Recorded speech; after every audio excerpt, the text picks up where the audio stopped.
न अपने हैं न पराए हैं, न मित्र है न शत्रु है। ये बीच वाले जो लोग हैं उदासीन, जिनसे कोई लेना देना न हो, उनकी भी यदि भलाई सुनते हैं तो जलने लगते हैं।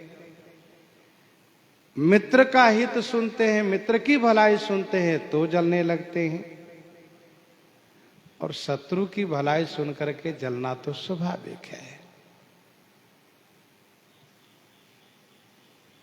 जानी पानी जुग जोरी जन, बिनती करई सप्रीति।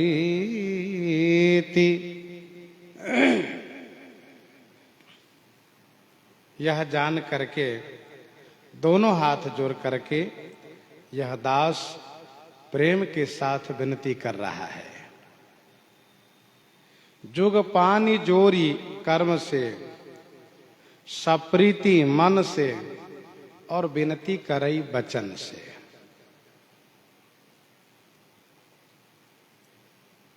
करऊं प्रणाम सप्रेम सुबानी।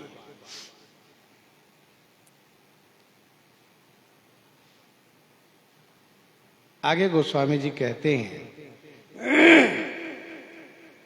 कि मैं अपनी दिशि किन्ह निहोरा,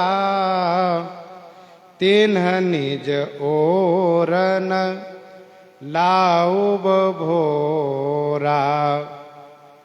मैं अपनी दिशि किन्ह निहोरा, मैं अपनी दिशि किन्ह निहोरा, तिन्ह निज ओरन लाऊब भोरा।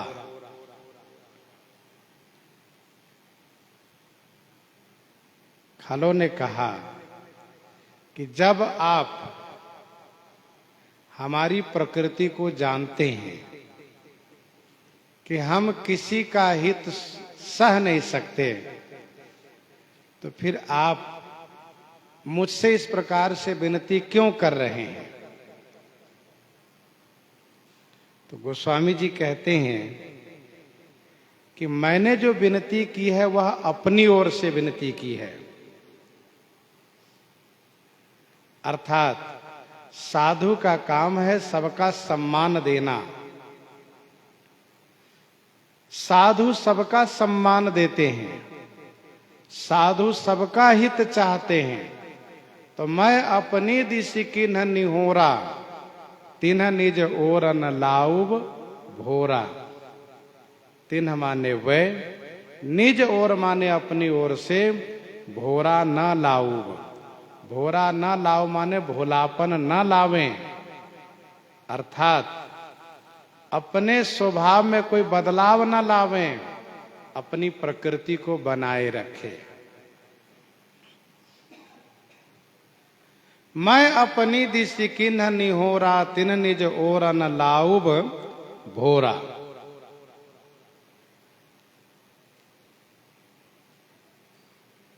गोस्वामी जी महाराज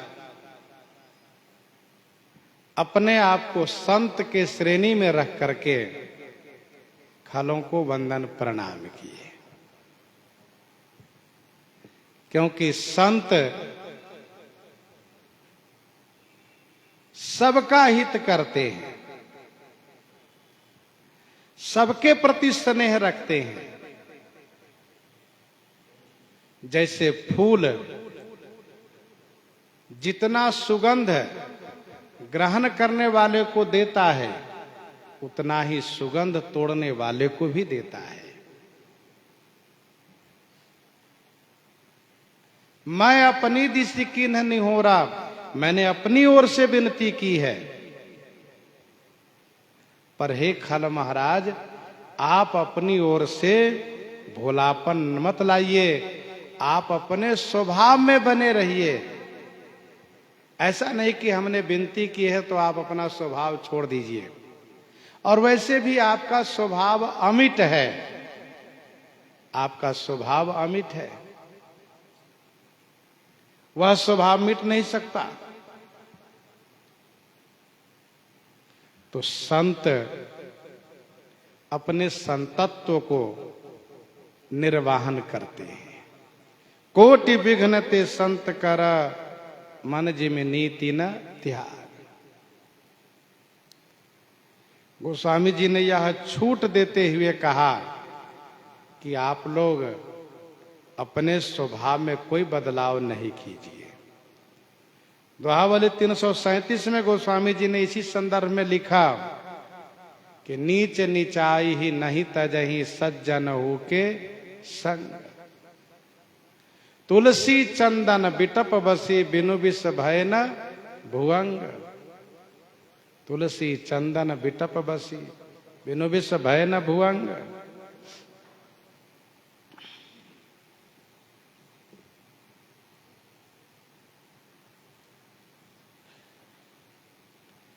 भक्तमाल जी के 158 कवित्व में स्वामी प्रियादास जी ने कहा, श्री जयदेव जी महाराज उस राजा को समझाते हुए कहते हैं कि साधु का वेश आदरणीय है, क्योंकि कैसो अपकार करो तो उपकार होत। निपट अमोल यह संतन के वेश है।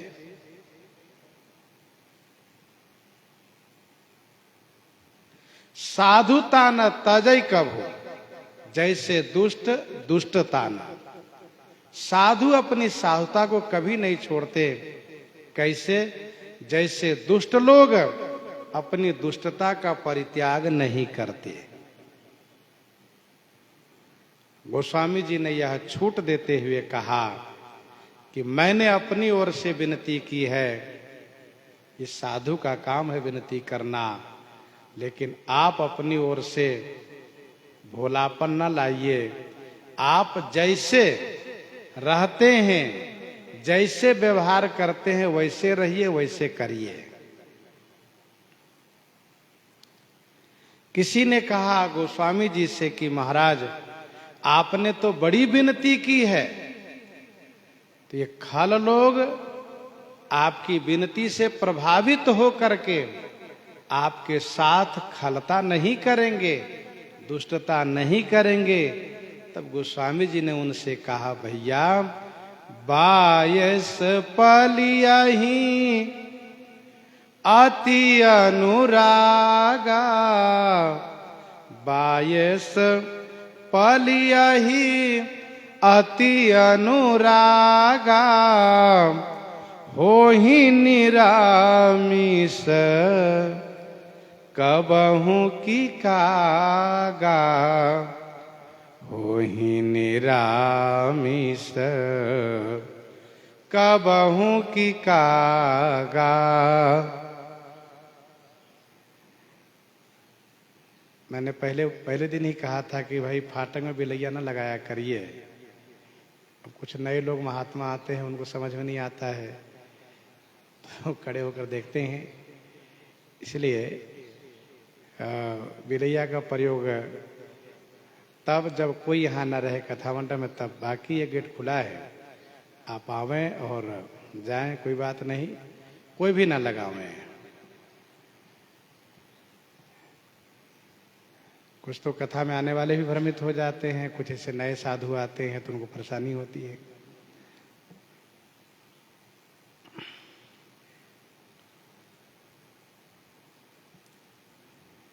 और आराम से खोल करके आराम से आवे, यानी खट से मारे सो भी नहीं। उसको स्प्रिंग आदि लगा दो तो खट से आवाज भी होती है।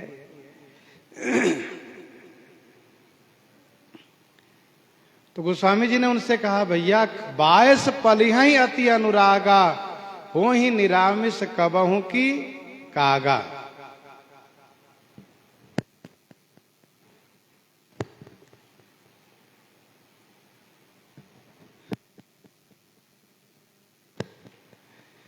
तो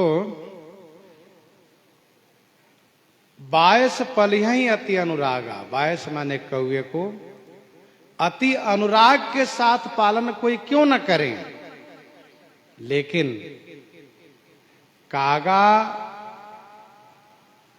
कभी भी निरामिष नहीं हो सकता। 22 पली हहीं अति अनुरागा, हो ही निरामिष कबहू की कागा।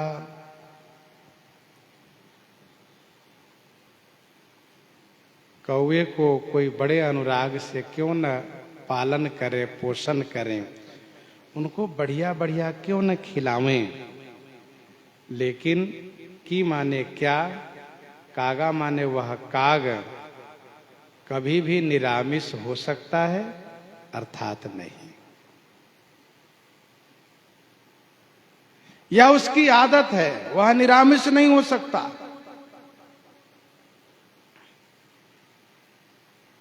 वैसे ही खल को चाहे जितनी विनती कर लो, वह अपनी खलता नहीं छोड़ सकता। तो जब नहीं छोड़ सकता है तो हम उनसे अपेक्षा ही क्यों रखें कि वह अपनी खलता छोड़ दे। उनसे अपेक्षा न करें।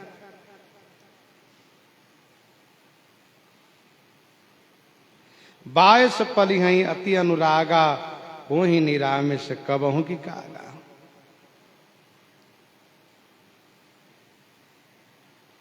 कुछ लोगों ने कहा इसमें पुनरुक्ति है, परंतु विचार करके देखें तो पुनरुक्ति वाली कोई बात नहीं है।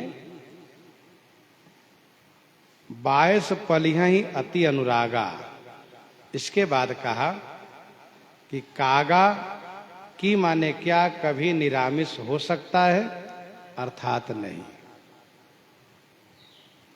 कुछ लोगों ने यह भी कहा कि 22 कौवे में थोड़ा अंतर होता है, ऐसा कुछ है नहीं।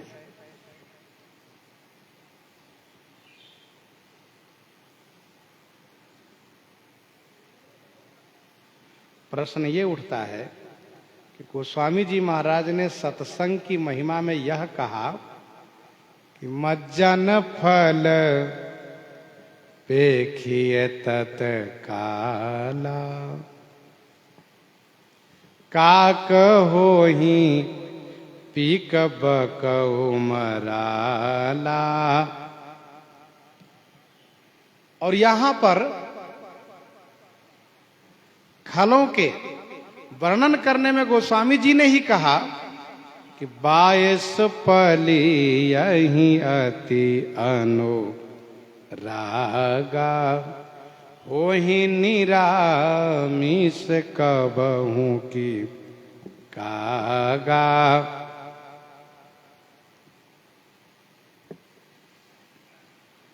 इसका समाधान कैसे होगा? इसका उत्तर यह है कि सत्संग के महिमा में, सत्संग की महिमा में जो गोस्वामी जी ने यह कहा कि स्नान का फल तुरंत देखा जाता है, काक कोयल हो जाता है। वह काक कोयल बनने के लिए स्नान किया है।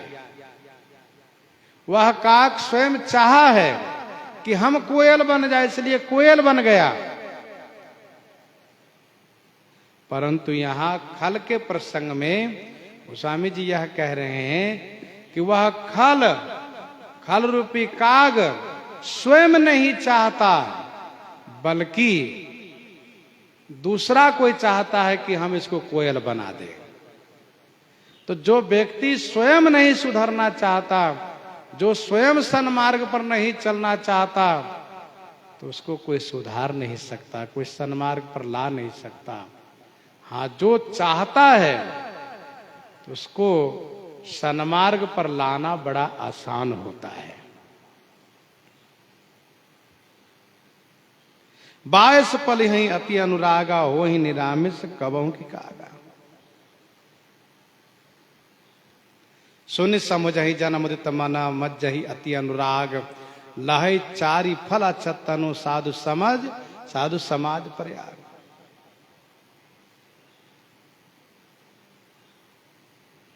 लेकिन जो नहीं चाहता है उसके लिए गोस्वामी जी ने कहा, मूरख हृदय न चेत, जो गुरु मिलहि बिरंच सिवा।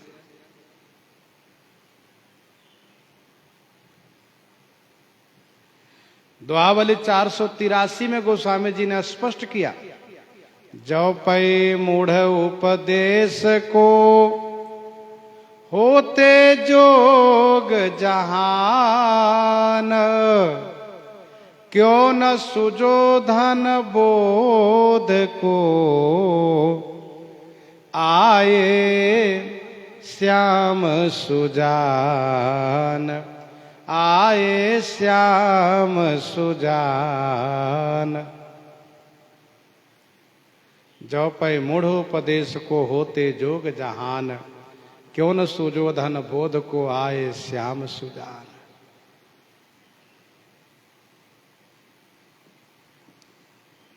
यदि मूर्ख लोग उपदेश के लायक होते तो भगवान श्याम सुंदर के समझाने से दुर्योधन भी समझ गया होता।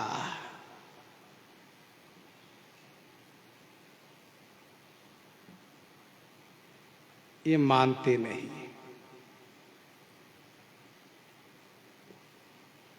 एक दोहा बहुत प्रसिद्ध है, कस्तूरी की क्यारी करी केसर का दिया खाद। कस्तूरी की क्यारी करी केसर का दिया खाद, पानी दिया गुलाब के तऊ प्याज के प्याज। पानी दिया गुलाब के तऊ प्याज के प्याज।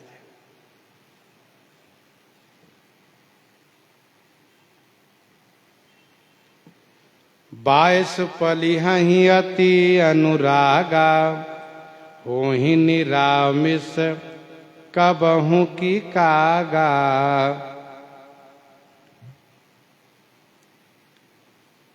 इसके बाद गोस्वामी जी कहते हैं, बंदौ संत असज्जन चरना, दुख प्रद उभय बीच कछु बरना। बंदौ संत असज्जन चरना, दुख प्रद उभय बीच कछु बरना। बंदौ संत असज्जन चरना, दुख प्रद उभय बीच कछु बरना।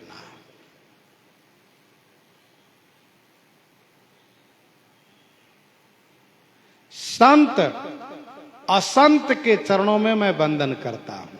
संत असज्जन माने असंत, संत और असंत के चरणों में वंदन करता हूं। दुख प्रद उभय, उभय माने दोनों दुख प्रद हैं, दोनों दुख प्रदान करने वाले हैं। ऐसा कहां? बीच कछु बरना, बीच माने अंतर, भेद, कुछ वर्णन किया गया है। बंदौ संत असज्जन चरना, दुख प्रद उभय बीच कछु बरना।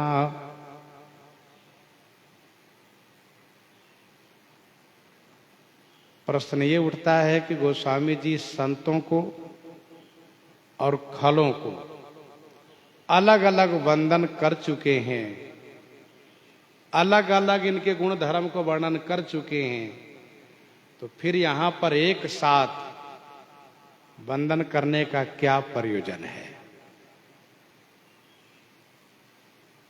एक साथ प्रणाम करने का क्या प्रयोजन है?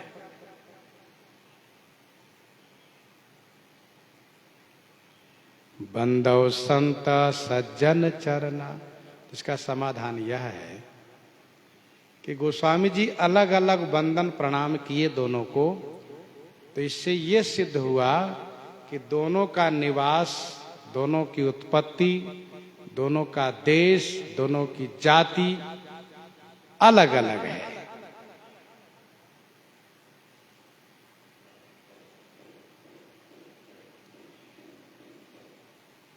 कहीं लोग ऐसा न समझें कि दोनों की उत्पत्ति, दोनों की जाति, दोनों के निवास स्थान अलग अलग है। इसी संदेह को, शंका को मिटाने के लिए गोस्वामी जी ने एक साथ बंधन करते हुए कहा कि दोनों एक साथ रहते हैं, दोनों की उत्पत्ति एक ही जगह से हुई है, दोनों भाई भाई है, जैसे रावण और विभीषण जी। बंदौ संत असज्जन चरना, दुख प्रद उभय बीच कछु बरना। दुख प्रद उभय माने दोनों हैं, परंतु बीच कछु बरना। कछु माने कुछ, बीच भेद वर्णन किया गया है, अंतर वर्णन किया गया है। बिछुरत एक प्राण हरि लेई, मिलत एक दुख दारुण देई। दोनों में कुछ अंतर क्या है, दोनों में कुछ भेद क्या है? तो मानसकार ने कहा कि बिछुरत एक प्राण हरि लेई। एक जो संत हैं वह बिछुरते ही प्राण हर लेते हैं, और एक जो असंत हैं, खल हैं, वे मिलते ही दारुण दुख प्रदान करते हैं।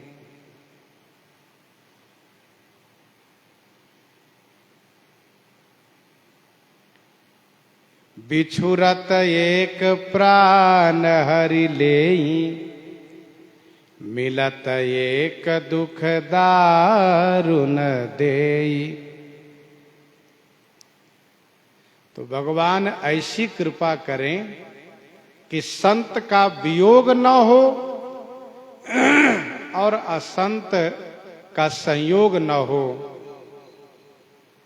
असंत से मिलन न हो।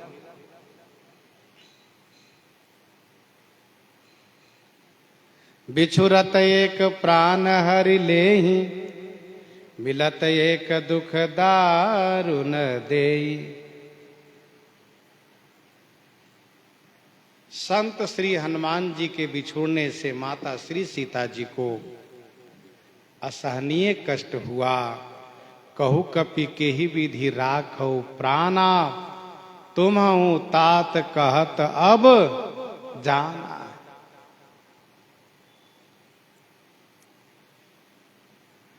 भगवान श्री राम जी सबको कहे राम सुठी साधु, साधु स्वरूप श्री राम जी के विरह में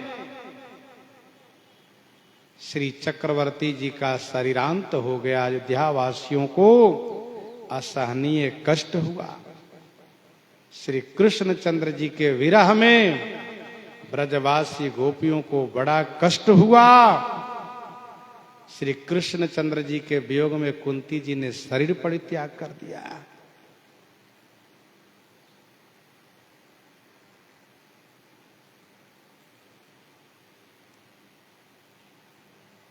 बिछुरत एक प्राण हरि लेई, बिछुरते ही प्राण हर लेते हैं। भक्तमाल जी के 205 कवित्त में स्वामी श्री प्रियादास जी ने कहा, एक राजा जिनका संतों में इतना प्रेम हो गया कि संत के बिना उनका जीवित रहना मुश्किल लगने लगा, तो संत को रोकने के लिए उनकी रानी ने अपने बेटे राजकुमार को जहर दे दिया।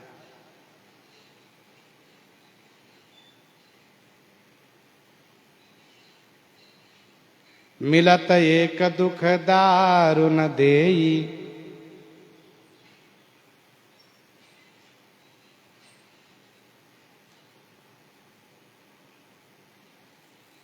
जैसे रावण। तब रावण निज रूप दिखावा, भाई सब है जब नाम सुनावा। ताड़का सुबाहु, जिसके बारे में गोस्वामी जी ने गीतावली बालकांड सियाराम विनय पत्रिका 152 में गोस्वामी जी ने लिखा।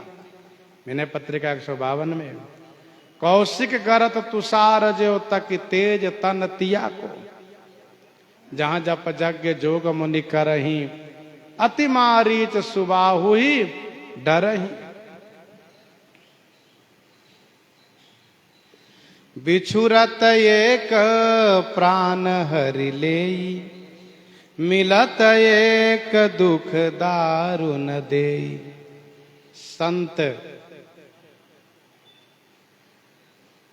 जब मिलते हैं तो भगवान के चरितामृत का पान कराते हैं।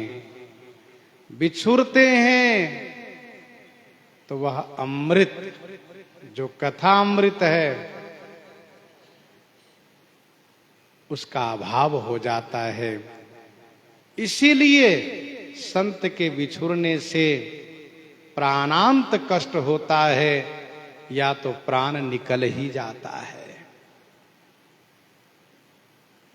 मिलत एक दुख दारुण दे।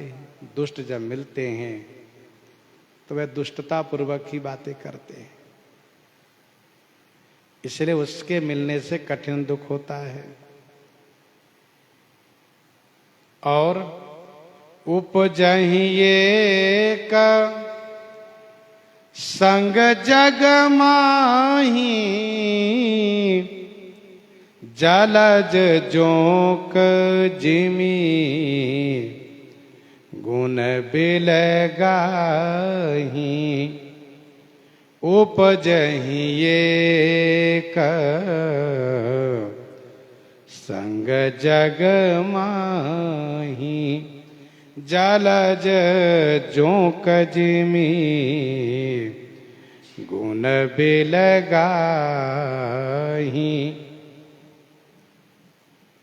उपजहि एक संग जग माही, जलज जोक जिमी गुण बिलगाही। जग माही एक संग उपजहि।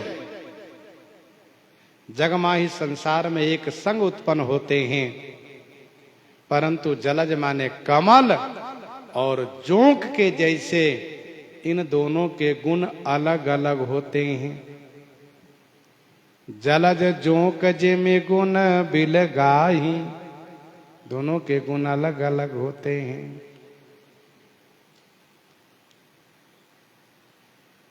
कमल और जोंक एक साथ पानी में उत्पन्न होते हैं, और दोनों का गुण अलग अलग है।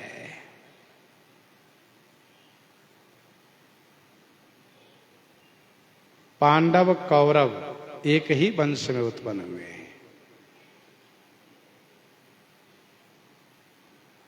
श्री विभीषण जी रावण एक ही वंश में उत्पन्न हुए। उपजई एक संग जग माही।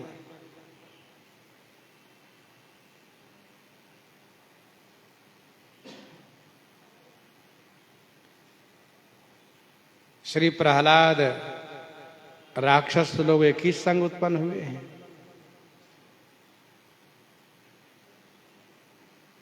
लेकिन जिस प्रकार से कमल जहां से उत्पन्न होता है, जहां से पोषित होता है, उसकी ओर पीठ दिए रहता है, उससे कोई मतलब नहीं रखता है, वैसे ही संत जहां से उत्पन्न होते हैं वहां से पीठ देकर के भगवान के सन्मुख रहते हैं। जे बिरंचि निर्लेप उपाये, पद्म पत्र जिमि जग जल जाए।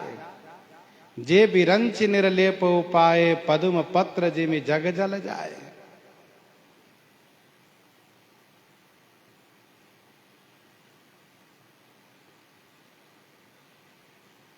उपजहि एक संग जग माही, जलज जोंक जिमि गुण बिलगाही।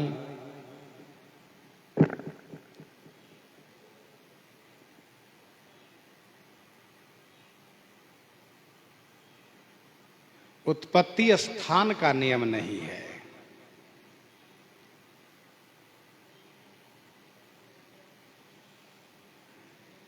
गोस्वामी जी ने कहा किस स्थान पर होते हैं नहीं कह सकते, लेकिन ये 7 होते हैं। कमल सरोवर में भी होते हैं और गड्ढे में भी हो जाते हैं। वैसे जोंक पानी में होते हैं। जोंक एक कीड़ा है जो दूषित रक्त को शोषण करता है। वैसे जोंक और खल में बहुत अंतर है। गोस्वामी जी महाराज ने दोहावली में लिखा, दोहा संख्या 400 में, जोंक सूधि मन कुटिल गति, खल विपरीत विचारु, अनहित सोनित सोख सो, सोहित सोख निहारु। जोंक की चाल केवल टेढ़ी है, मन उसका सीधा है, लेकिन खल की चाल भी टेढ़ी, उसका मन भी टेढ़ा है। जोंक दूषित रक्त को शोषण करता है।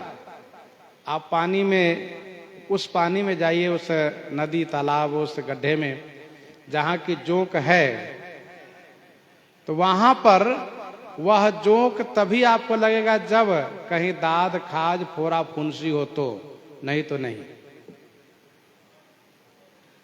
दूषित रक्त को वह शोषण करता है। कुछ तो ऐसे लोग भी है कि दूषित रक्त को निकालने के लिए जोंक को वहां पर रख देते हैं कि दूषित रक्त को शोषण करे।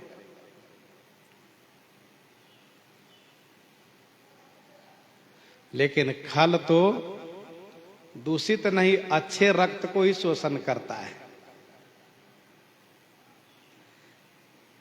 हानि पहुंचाता है।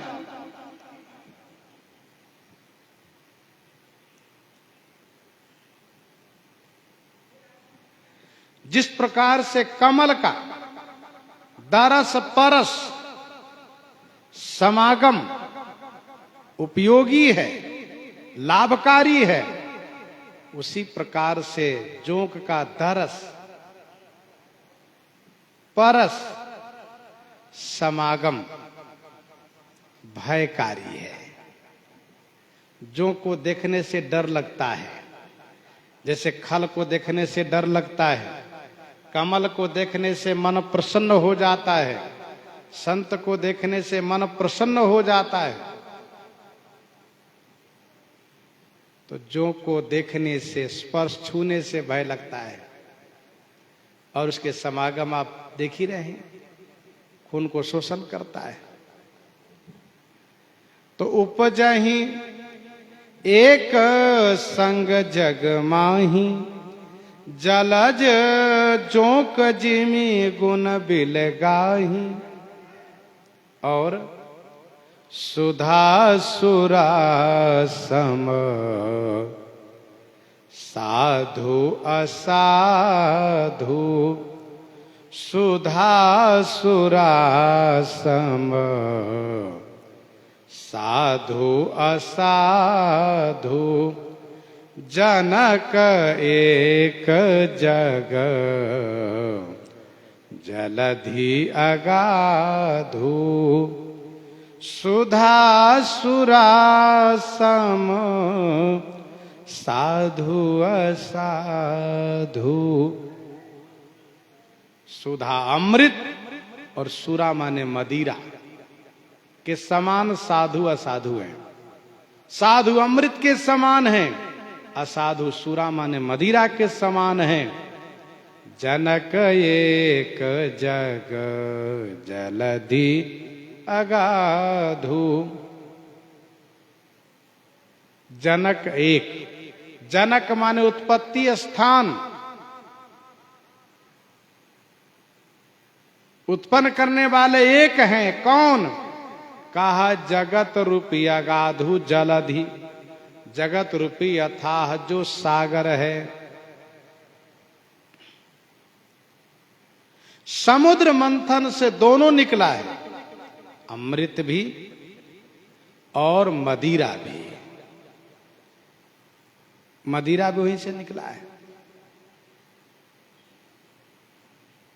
तो सुधा सुरासम साधु असाधु, अमृत अमरत्व को प्रदान करता है और सुरा उन्माद को प्रदान करता है।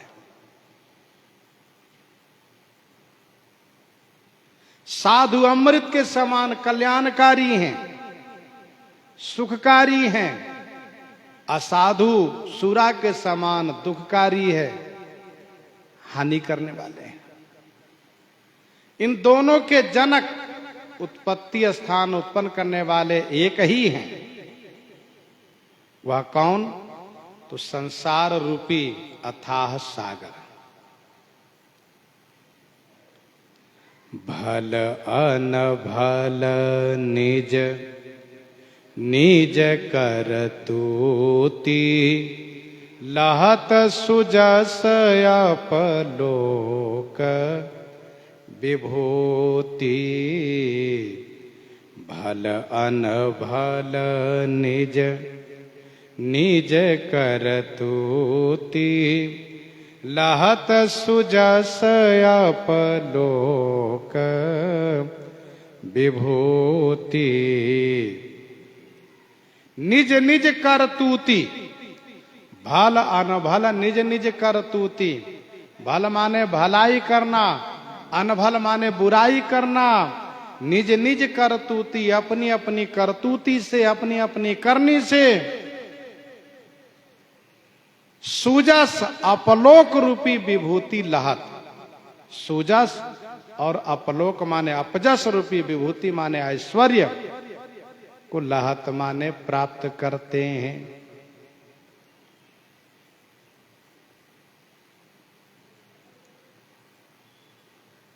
कमल फूल और अमृत अपनी करनी से सुजस प्राप्त करते हैं, तथा ये जो जोंक है, जो सुरा है, वह अपनी करनी से अपलोक प्राप्त करते हैं, अपजस। लहत सुजस अपलोक विभूति। विभूति माने ऐश्वर्य, धन, अर्थात अपनी अपनी करनी के कारण जस